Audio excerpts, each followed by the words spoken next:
Assalamualaikum warahmatullahi wabarakatuh. Perkenalkan, nama saya Siska Mulyasari, guru BK SMA Negeri 2 Lubuk Basung, calon guru penggerak angkatan 4 berasal dari Kabupaten Agam. Pada kesempatan ini, izinkan saya untuk memaparkan refleksi saya terkait pemikiran Ki Hajar Dewantara. Trilogi pendidikan menurut Ki Hajar Dewantara, yang pertama ing ngarsa sung tuludo, di depan memberikan contoh.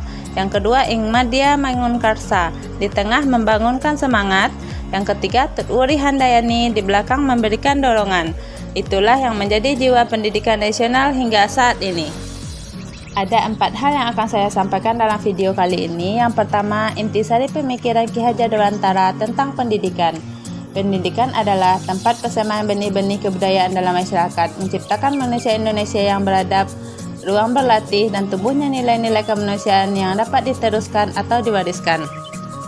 Pendidikan dan pengajaran merupakan usaha, persiapan, dan persediaan untuk segala kepentingan hidup manusia, baik dalam hidup bermasyarakat maupun hidup berbudaya dalam arti yang seluas-luasnya. Yang kedua, proses pembelajaran yang mencerminkan pemikiran Ki Hajar Dewantara. Ki Hajar Dewantara mengibaratkan peran pendidik sebagai seorang petani memilih biji semai jagung. Jika ditanam di tanah yang subur, maka akan tumbuh jagung yang berkualitas baik. Jika ditanam di tanah yang gersang, maka akan mendapatkan hasil yang kurang optimal. Dalam hal ini, pendidiklah yang akan memberikan tuntutan dan arahan kepada anak, agar anak tidak kehilangan arah dan dapat menemukan kemerdekaannya dalam belajar.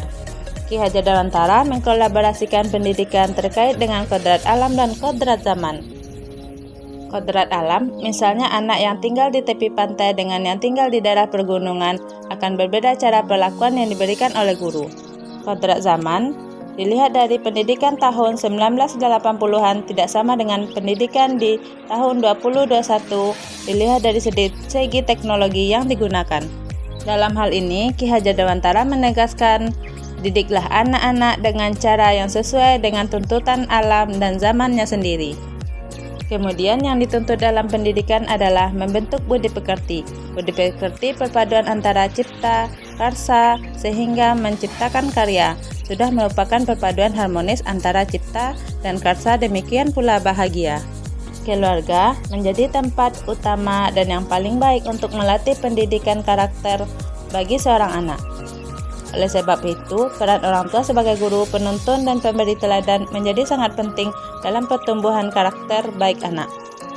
Yang ketiga, yang saya lakukan agar proses pembelajaran mencerminkan pemikiran Ki Hajar Dewantara dapat terwujud yaitu menerapkan trilogi pendidikan dalam kehidupan sehari-hari, memberikan pembelajaran sesuai dengan kodrat anak yaitu kodrat alam dan kodrat zaman, memilih metode pembelajaran dengan arti kata, menerapkan merdeka belajar, menerapkan pendidikan yang berbudi pekerti dan pendidikan karakter dengan bekerja sama dengan orang tua siswa.